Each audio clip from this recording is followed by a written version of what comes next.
احتشام صاحب بالکل ایسے ہی یہ ساری سچویشن اب جو بن رہی ہے، خاص طور پہ اب جو چائنیز کے اوپر حملہ ہونا اور اس جانب سے کنسرنز ریز کرنا، ویسے تو ہم دیکھ رہے تھے اگست 2025 پچھلے سال کی اگر ہم بات کرتے ہیں تب بھی چائنیز جو فارن منسٹر ہیں ان کی ملاقات ہوئی تھی کابل میں ہی، وہاں کے جو فارن منسٹر ہیں امیر خان متقی صاحب سے، اور یہی انہوں نے کنسرنز ریز کیے تھے. لیکن اب تو باقاعدہ جو حملے ہو رہے ہیں اس کے بعد آپ سمجھتے ہیں کہ اب کوئی رکاوٹ نہیں رہی جو افغان طالبان کو روکے اس چیز سے آگے بڑھنے سے، جو ہم دیکھتے ہیں کہ کراس بارڈر ٹیررزم ان کی جانب سے کی جا رہی ہے؟ اب تو صرف پاکستان نہیں، چائنا بھی، سینٹرل ایشین سٹیٹس وہ بھی ناخوش ہیں.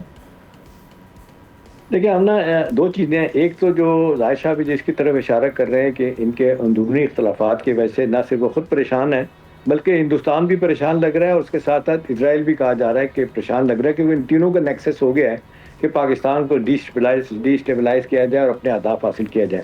ابھی دیکھیں دو گروپ کا نام تو آ رہا تھا کہ ایک کندھاری گروپ ہے، کابل گروپ ہے، ہیلمند گروپ کا بھی ایک نام آ گیا کہ جن کے اپنے لوگ یہ چاہ رہے ہیں کہ جی کسی طریقے سے یہ جو ایک انتہا پسندی اختیار کی گئی جس کی وجہ سے طالبان اور افغان طالبان کو آئسولیشن کا شکار ہونا پڑ رہا ہے، ساری دنیا کا کرٹیسزم اتنی تیزی کے ساتھ آ رہا ہے، اس کو روکا جائے. لیکن مجھے نہیں لگتا ہم انہیں ان چیز کی پرواہ ہے.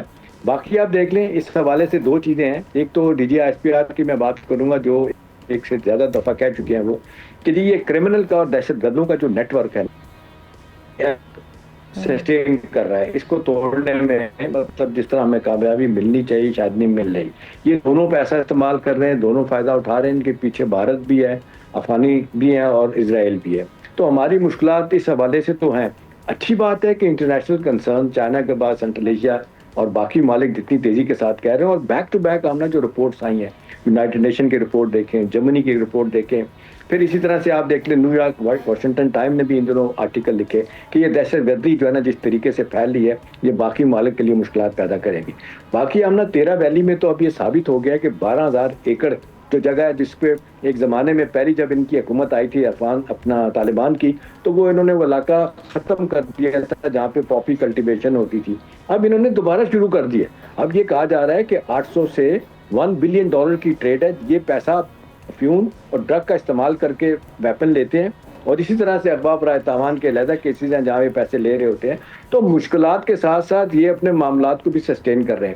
یہ اپنے جتنے گروپس ہیں ان کو پیسہ بھی دے رہے ہیں اور ساتھ ساتھ باہر سے پیسہ بھی مل رہا ہے. امریکن کی دوہری پالیسی آمنا نہیں سمجھ آتی. بائیڈن گورنمنٹ میں 40 بلین ڈالر ان کو ہر مہینے مل رہا تھا، انہوں نے پریزیڈنٹ ٹرمپ نے آ کے روک دیا تھا. اب کہا جا رہا ہے کہ 30 بلین ڈالر ان کو دوبارہ مل رہا ہے. اب امریکہ ان سے کیا حاصل کرنا چاہتا ہے، وہ کہ ان کے امریکہ کے کیا اہداف ہیں، اتنا ہمیں پتہ چلتا ہے کہ سی آئی کے آپریشن بہت زیادہ ہیں. اور ویسے بھی ہمارے اس ریجن میں کہا جا رہا ہے کے پی میں اور بلوچستان میں 12 security intelligence agencies international level پہ کام کر رہی ہیں باہر کی. ایون سعودی عرب، بحرین اور یو اے ای کے انٹیلیجنس ایجنسیز بھی ان کا بھی یہاں پہ انفلوئنس پاکستان میں ہے. تو ہمارے تو ہر طرف سے مشکلات ہیں.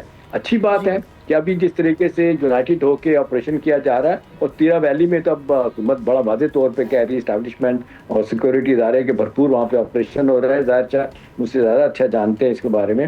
اب یہ ہے کہ ہمارا دباؤ تو بڑی تیزی سے بڑھ رہا ہے، لیکن یہ باہر کا نیکسس جس طرح سسٹین کر رہا ہے افغان طالبان کو، شاید ایک دنیا کی طرف سے جو بڑا شدید ان پہ دباؤ بھی آ رہا ہے انٹرنیشنل سطح پہ، سفارتی سطح پہ، سیاسی سطح پہ، مورلی ان پہ آ رہا ہے. اگرچہ انہیں اس کی پرواہ نہیں، لیکن بہرحال بیک فٹ پہ جا رہے ہیں. ان کو اب یہ سمجھ آ رہی ہے کہ جی اب ہمارے خلاف رجیم چینج ہوگی یا کچھ ہوگا. ناردرن لائنس کے لوگ بھی بڑے ایکٹیو ہو چکے ہیں، تو اب ان کو پسو تو کہتے ہیں پنجابی میں، پسو تو پڑ گئے، لیکن کیا اس سے نکل سکیں گے، اپنے آپ کو ٹھیک کریں گے، یہ ایک بہت اہم سوال ہے. لیکن پاکستان بڑے واضح طریقے سے انٹرنیشنل اوپینین کو ساتھ لے کے چل رہا ہے، اور یہ طالبان کے لیے مشکلات آگے جا کے اور پیدا کرے گی. بالکل پاکستان اپنے مقدمہ سٹرونگ کر دیا ہوا ہے اس سلسلے میں. شکریہ احتشام صاحب. سبسکرائب کریں اور بیل دبائیں تاکہ کوئی خبر رہ نہ جائے.